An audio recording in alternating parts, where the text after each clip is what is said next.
time to listen to BHR with your hosts, Patrick and Paul. So basically, Syria is a mini World War III. That's exactly what's going on over there. You have all of the Middle Eastern countries participating in it. You have the two giant bosses of the world, Russia and the United States. And we're all kind of doing our own thing over there. And just like what we were saying right before we started this, ISIS kind of does their own thing. They're just carving out their own path. That's all they're doing over there. Yeah, I called them the trolls of the whole thing. Yeah. I mean, not to make it sound like this whole situation is not serious, but really they're just fighting everybody, trying to make everyone mad. Right. It doesn't appear that they have a clear goal. Yeah.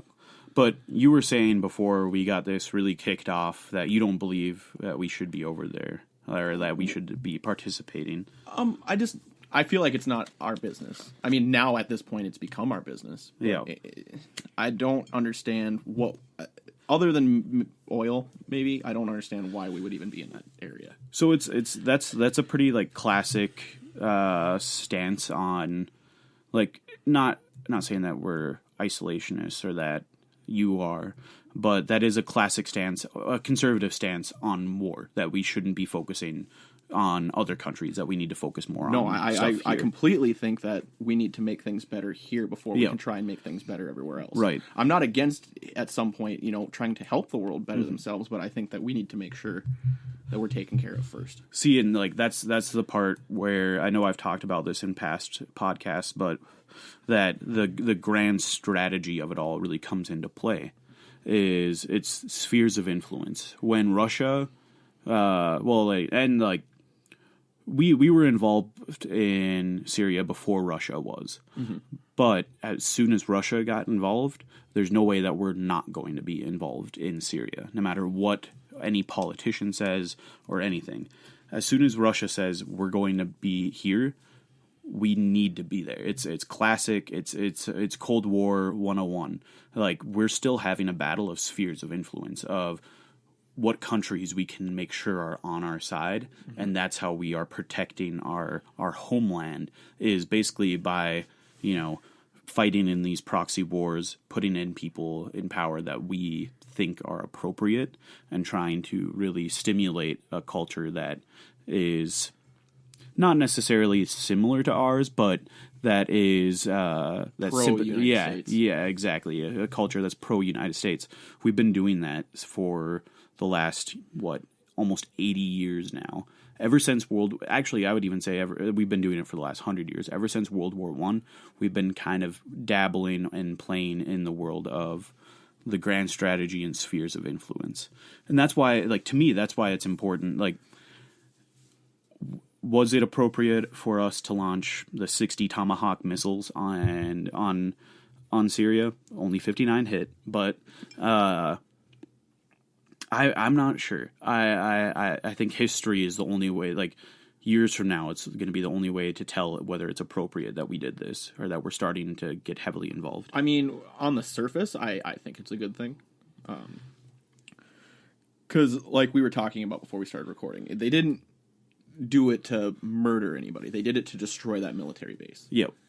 And because I brought up how if we launched 59 missiles and there was only 6 casualties, what were we doing, Yeah.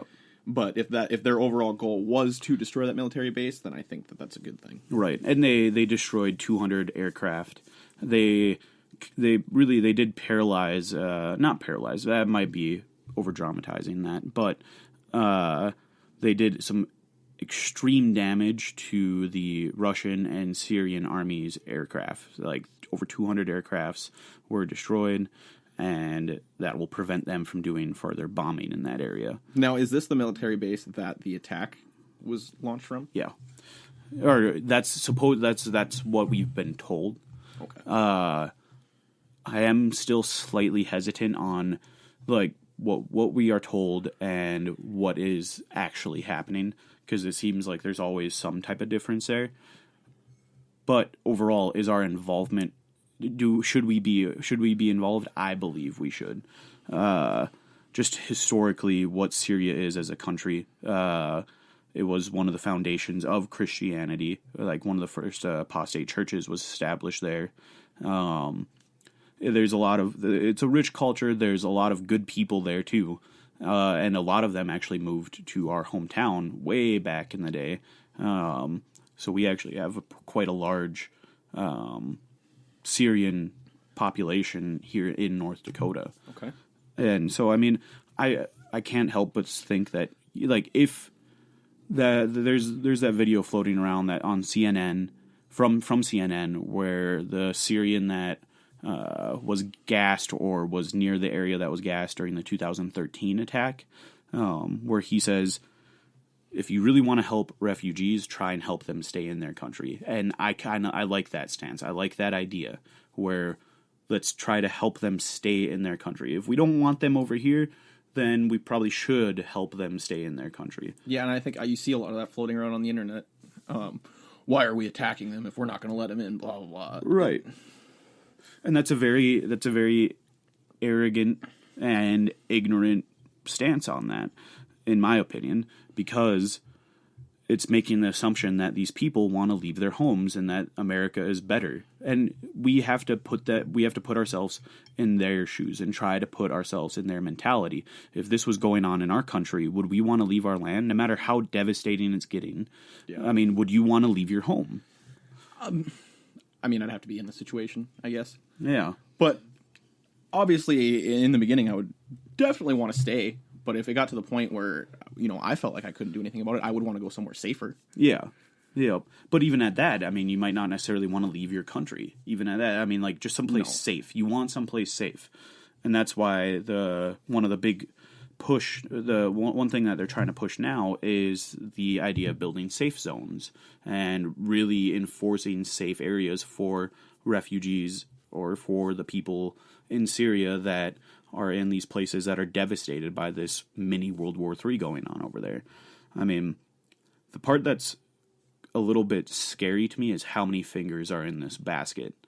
I mean, it'd be very easy to make someone mad and actually spark a real World War III. Right, exactly.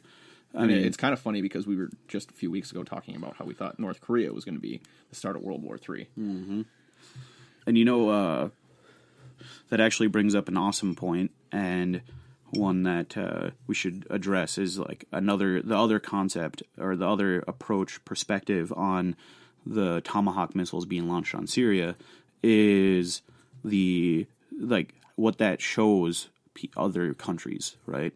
Like, yeah, there's a lot of people out there that are going to say that, the United States, the Americans, they're the big, dumb, arrogant people on the block with big machine guns. But really what this showed, like this showed a stance that we are back as far as being military or being active with our military. Were we ever gone? We were more of a stealthy, like we're gonna drone strike you, and we're gonna try and make you sign policies, and maybe you'll sign them, but then you'll cross over them, and then we'll try and make you sign more policies. We might drone strike you again, and then that's about it. Like that's really, like, honestly, for the last 8 years prior to Trump being elected, that was what was occurring, where we would try to settle things through contracts that really were never fulfilled on the other end. Yeah, because I was always under the impression, because of how many troops we have over in the Middle East, that we were always active. Yeah. Well, most of our troops, I think almost all of our troops, pulled out of Iraq during the Obama administration. Afghanistan, I know that there was a cutback on troops over there. But we have a military presence all over the world. And over the last 8 years, it's for the most part been inactive, I guess we could say. We're just not doing anything. Right. But what this shows North Korea, what this shows China, what this shows Russia, is that we're back and we're not afraid to spend some money to really launch this attack, or to take us. When we take a stance on something, we do mean business. What do you think kind of messes that sense to Russia, though? Because obviously Putin's not afraid of us. Yeah, no. I think this, in a sense, like, this does put a slight fear into Putin. I really do. Like, yeah, he's Does Putin really fear anything? He has a very good presence as somebody who is not afraid of anything. I think any intelligent leader in the world has a certain level of fear of the United States. I think anybody, because when they understand when we do put our when we do band together, they should fear the United States because, well, for the last 2 world wars, we've been the major like game changer in them. It's when the United States gets involved that things actually changed. So yeah, I do believe that Putin has a certain level of fear, and that definitely increased because of this. And then the big thing, this is the big thing, is when Trump launched this strike against the airbase in Syria, he was on his way to a meeting with China, like with the leader of China. So it really sent a message to China to get North Korea in line, because we are ready to use the might of our missile system if things go bad. Well, and has Putin issued any statements about us bombing Syria? Yeah, he's very unhappy, and well, I mean, I didn't expect him to be excited about it. Yeah, he's pretty pissed off because I in my like what I think is that the majority of the 200 aircraft that we did destroy, I think the majority of those were Russian or on loan to the Syrian army from Russia, and so it was a big hit to the Russian military because they just permanently lost some of their aircraft just for this war that they were kind of trying to dabble in. Yeah. So they took a big hit, I think. Do you think Putin will have any kind of response to it? I don't think so. I think the only response that Putin is going to have is the verbal warning and him being butthurt about it, because it's his smartest move to try to still embrace that concept of the United States and Russia being closer, that him and Trump are allies.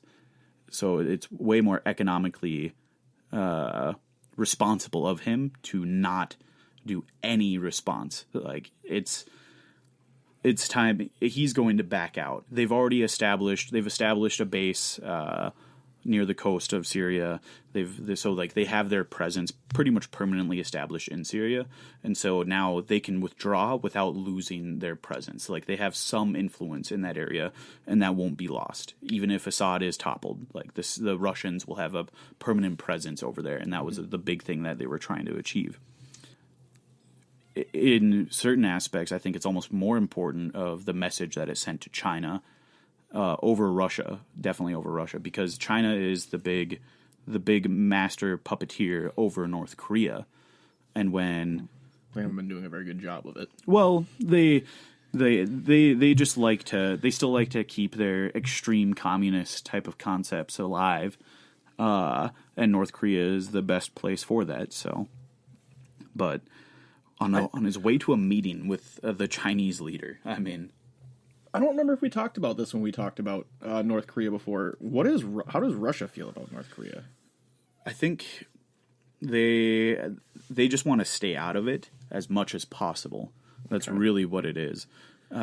Historically, they've had connections with North Korea along with China, but Russia, I think, really wants to stay out of the current North Korean situation as much as possible. Well, yeah, because I've known that in Syria is where if we ever do piss off Russia, that's going to be the easiest way to do it is in Syria. Yeah. But I didn't know, because obviously if we do start to try and tell North Korea what they can and can't do, I know we'll make China very angry. Yeah. And I didn't know where Russia would fall on that. Right. Yeah, and I think, like I said, like as far as we're so tied. All of the countries, for the most part in the world, are economically dependent on one another. Some more than others, though. And Russia is very dependent on the United States. Europe is very dependent on Russia. And so there's this fine dance that they have to play. And now that, to quote some of the media outlets, that now that America is back again, which that was one of the leading headlines after this strike. I think it was on CNN or MSNBC that America is back. It's already weird to me too, because seeing some of the news outlets and some of the, more left people start to kind of take Trump's side after he did this. It is a little bit concerning. I think. Why is that where they're like, all right, we'll get behind you now? I'm really not sure. I can't even begin to get into their heads on this one that this military action. Well, when you consider there is troops over there. We do have troops over in Syria now since President Trump has been elected. But it was a big hit to the Assad government on their infrastructure. There wasn't a ton of lives lost. So I can kind of see why they would get behind it, but it's very weird that it's that is changing the opinion of certain people on the left. I mean, I think Hillary Clinton backed his attack on Assad. And in the same week, wasn't she just bashing Trump again too? Like right before that, I feel like. Yeah. Yep. Well, and the other part that you have to kind of think about, we're bouncing around on the same subject, but that's good. But the other part with Hillary is that she liked, as when she was Secretary of State, she kind of liked to play with governments. She was very good at going in and toppling established regimes. That's really what she wanted to kind of do as president, I believe. And so that's part of the reason why I think why she supports this move by Trump is that he is playing the same tune that she would play, because she likes to topple governments. The other part that's really concerning, I am a little bit worried. I don't know exactly how the voting system was in Syria back 6 years ago now, but probably not the best. But the fact that he was an elected president, it also kind of it does slightly trouble me. Maybe the votes were completely thrown off. Maybe it was extremely tampered with. In the Middle East, But prior to this, Syria was a relatively good. I believe it was relatively modernized in certain cities. It was a country. I mean, it wasn't like Afghanistan, but they had some modernization there too. But Syria, for the most part, they had elections prior to this. They had a democracy, and Assad was elected president. So it kind of makes me a little bit frightened that if this election process was legitimate, that we are participating in overthrowing a democratically elected person. Yeah, he might not be the best. He's a terrible person. Well, here's the thing is, do they have laws in place like we do where you can only be elected so many times or you can only be elected for such a period of time? That's one thing. Because if he overextends that, then there's nothing wrong with overthrowing him. Right, yep. But even at that, this has only been going on for 6 years. So I don't know how long he's been president, though. What's the other really big thing that's concerning? I mean, it's all concerning, but you have Syria. It's another place like what I was saying. We really want to establish presence, a bigger presence over there. We have Afghanistan, we have Israel. We want to continue to establish some of our Western values over in the Middle East, and that's a strategic way that we protect our own country. Assad has been president since July of 2000. Okay, so he's been president for a while. Yeah, maybe that might be a good idea. I mean, if he continues to be elected, though, I don't know. It's a very gray zone in that aspect. Maybe it's not. Maybe the other people listening, they'll completely disagree with me, and that's okay. But what happens now? What will happen in the near future with Syria? Do you think that we're going to continue to be involved? I think we will. As long as Russia has anything to do with Syria, and as long as ISIS and Assad is president, I think we will be over there. Yeah. Unless something catastrophic would have to happen for us to say, all right, we're out. Yeah. Oh, one thing that Russia did do in response to this, kind of bringing it back to that, is they did send their, I think it was their equivalent of a destroyer over near Syria, where our ships were when they launched the Tomahawk missiles, to kind of safeguard that area and to say, hey, Russia is here and we don't want you to do that again because you probably blew up 200 of our aircraft. So tensions are rising between Russia and the United States, but I still think economically it's the smartest thing for Russia to do is to back off and to kind of let the United States do what we do. And okay, I think that there had to have been something going on, because I'm looking up Assad's history here, and he was elected president in an unopposed ballot. Okay, yeah, the 10th of July in 2000. Yeah, that's definitely some old school like Cold War election stuff there too. That's interesting. So yeah, so he may have been democratically elected, but I find it hard there's to believe only that there one was person. Not some kind of corruption going on. Yeah, yeah. There was only one person against him, or there was no person against him. There's only one person on the ballot. Yeah, that's definitely some old school. That was one thing that occurred in Eastern Europe during the Cold War, where they put one communist person in control, and they would say, okay, we're gonna do a democratically elected person, and Russia. These were the countries that Russia, the Iron Curtain, the countries that Russia kind of controlled. They would put one person over there in power. They would hold an election. I put quotations around that, where only one person was on the ballot. So yeah. Definitely some vote tampering and getting rid of any opposition going on there. Another really big thing to bring up and to note is the Obama administration. And in 2013, their whole big getting rid of all of the chemical weapons in Syria. They made a big deal. They patted themselves on the back and they bragged about getting rid of all of the chemical weapons, and I believe one of their organizations won a Nobel Peace Prize for getting rid of the chemical weapons in Syria.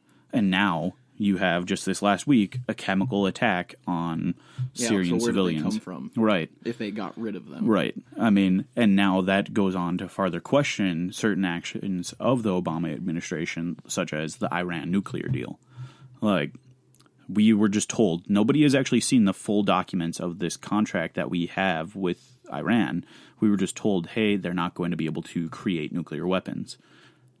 Well, if they were wrong on chemical weapons being present in Syria, what if they're wrong on that? What if we are going to see Iran with a nuclear weapon? That could be that'll be a complete game changer in the Middle East, especially with where they're located right next to Syria. Yep. And Turkey and Israel. They hate Israel. They will if doesn't the entire Middle East hate Israel? Most of them. But they've said that like if they're given the opportunity, they will wipe Israel off of the face of the earth. I mean, well, and then you'll definitely see. Well, not only because of the nuclear, but because of Israel, you'll see the United States.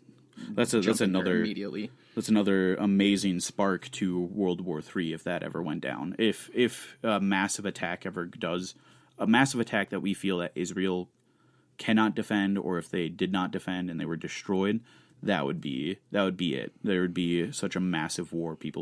Nobody would be prepared for that. Well, if you think about, from one chemical attack in Syria, we dropped 60 Tomahawk missiles. Yep. If they wiped out an entire country. Yeah. Well, and that's just our Tomahawk missiles. I mean, we have bigger, badder missiles. Mm-hmm. As one of our friends once said to me one night, that all in the past, in all of these wars since World War II, the United States has just been kind of dabbling. They've just been kind of playing with everybody. Nobody has actually seen the United States in their full prime shape. They've never seen us perform how like we can perform. It's just been little spurts of us, and how we do military actions. Even Vietnam, terrible war, Korea, terrible war, but even at that, we never gave our full force.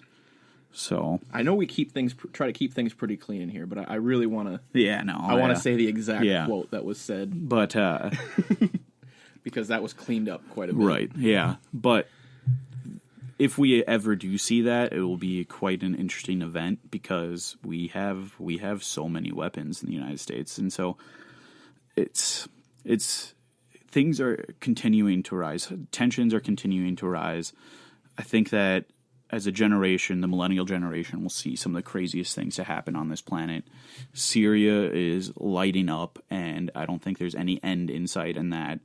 I think I don't know if we're going to see true, like, a large movement of troops of our troops go into Syria, just because of the political consequences that would. They may not move into Syria, but I could definitely see a lot of troops moving closer to Syria. Even at that, like, we got to remember that, we're 2 years away from another election, or like another election of our congressman, and so I don't think the Republicans are going to want to lose power at all. They want to continue to gain power. So I don't think we'll see any, to quote the media, boots on the ground, large scales, like what happened in Iraq or Afghanistan. I just don't think that we'll see that. It'll be another proxy war. It'll just continue on as a proxy war where we are funding and arming certain people. And I go back to where we started. I don't feel like we need to be getting this deeply involved. Yeah. Well, that is one thing that I do agree with Vladimir Putin on, is like, he's backing this government that is corrupt for sure, but we're also backing rebels, and they say that they're on our side, but historically, whenever we back rebels, they always turn into terrorists later. I mean, didn't Saddam Hussein work very closely with our government to get into power the first time? Yeah, I believe there's some really big connections that went down there. And then we tried to get rid of him. That failed the first time. And then we went back in and finally got him. But yeah, like we tend to pick certain rebels and they tend to be not that good. I feel like that's a true statement, that whenever we do fund certain things, I don't think it is necessarily good. It's better if I don't want to say it's better if we actually personally go in, because I don't like any type of mass movement of our soldiers in that type of aspect, but at least then we have more control over the situation. Yeah. I mean, take a look at what happened in Iraq. We went in and we really showed a strong presence in Iraq. We had tons of troops over there. It was an uphill battle, and the only way that we could calm Iraq down is by funding the terror. We paid off the terrorists in Iraq. We gave them money to calm down and for us to establish a government, which that worked. Like that's cool. As long as the money was continuing to flow to these radical Islamists, it was okay. That, like, they were perfectly fine with it. Then when Barack Obama was elected, we cut the funding, we started to pull out of Iraq. And that's when you start to see the real formation of ISIS. Mm-hmm. And as soon as we pulled out of Iraq, ISIS went in there, grabbed tons of our military equipment, and they started to use it against us. The exact same scenario played out against the Russians in Afghanistan. I believe it was in the 80s. I mean, they took the Russian equipment and used it against the Russians. I mean, so in a way, I can see your idea, your stance on like not getting involved, but I still kind of like I don't like it, but that concept of spheres of influence and maintaining spheres of influence, it's very important. Right now, the way that you just explained it to me makes it sound like the Middle East is a chess game. Yeah. And we're kind of at a standstill. Yeah. Yep. Yeah. We're just in the beginning phases of a chess game over in the Middle East. Country by country, each one represents a piece, and it's what are we willing to sacrifice? What are we willing to do to keep a peace? And just like what I was saying with Russia, they wanted to establish a military presence, pretty much a permanent military presence in Syria. That's one of the reasons why they're involved, because now they have access to the ocean through that route. I mean, it's a very big advantage for them long run. Today you and I were discussing some news that started to come in about some bombings in Egypt. ISIS did claim responsibility for the bombings. It was there was a bomb outside of a church, a Christian church, and inside of the same church. Do you, even though ISIS doesn't really like Assad, but they have their own agenda, do you think that there's any correlation with these attacks being so close together? As far as like maybe timing, like some kind of like game plan, like a rebuttal from ISIS for the attacks that. Well, ISIS has already claimed that they were going to start attacking Christians, but I just think that the timing is so close together that there might be something. Maybe at most it's that they can get away with it and it not be completely all over the media, which I feel like that is for the most. Isn't that the opposite of what they want? They want their main goal is to instill fear. Right, exactly. So if it's not getting coverage, how are they doing that as much? So really, they want to establish fear in the areas that they're attacking, because that's how they gain more power. They can take over area by establishing fear in those localized areas. By pushing and having things blown up all over the media, it brings them attention, and yes, it does help them in their recruitment of radicals in other countries. But it doesn't help them out in the fact of instilling fear. Like, really, what it does is it angers a lot of people, and it's not good to make a bunch of people angry. So it's not as much of an advantage to piss off everybody in the United States about blowing up a church as it is to just blow up that church, instill fear in that area, and kind of gain control over that area. That's my stance. That's my kind of view on it. Well, that's what we do here. We just give our viewpoints. Yeah. But it's ISIS is in it for themselves. I'm not disagreeing with that. Yeah. At all. They just want to mess up anybody that they can, anybody that they disagree with. But I mean, Syria is going to continue on being a hotbed for probably the next few years to come. And when this happened in 2013, how quickly did it kind of blow over? Pretty quick. I mean, because do you remember? I didn't pay attention until right before we started doing this. I mean, politics was something I never really wanted to dabble in, and really the thing that really pushed me into it is the social justice movement. It made me so angry that I actually started paying attention to everything that was going on. Yep. But I mean, I felt like I was somewhat politically active during that time period, and it just seemed like it was blown over in no time. I mean, there was that group winning the Nobel Peace Prize for removal of the chemical weapons. Barack Obama did go in and try to tell Assad, hey, knock it off.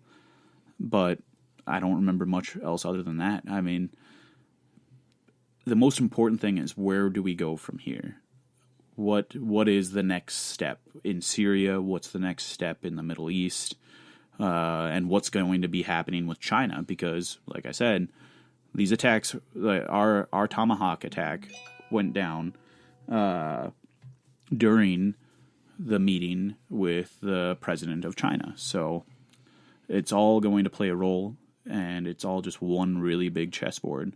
So I think right now the only thing we can wait for is to see what Russia and China do. Right. Yep.